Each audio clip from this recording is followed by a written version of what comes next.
আসছে স্থানীয় সরকার নির্বাচনে বিএনপি থেকে ঢাকা উত্তর দক্ষিণে সিটি কর্পোরেশনে নির্বাচন করবেন বর্তমান প্রশাসকরাই।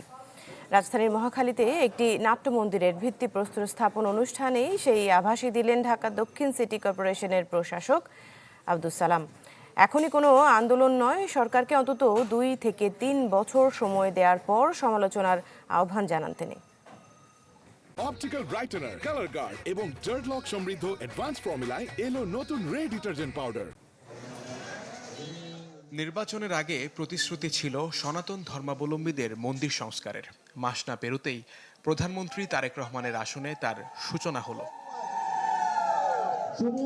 রাজধানীর মহাখালীর শ্রী শ্রী রক্ষাকালী মন্দিরের সংস্কার কাজ উদ্বোধন করতে এক মঞ্চে 2 সিটি কর্পোরেশনের প্রশাসকরা।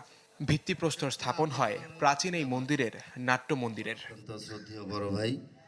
উত্তর সিটির প্রশাসক বলেন, অগ্রাধিকার ভিত্তিতে মসজিদ মন্দিরের সমস্যা সমাধানে কাজ করবে প্রশাসন।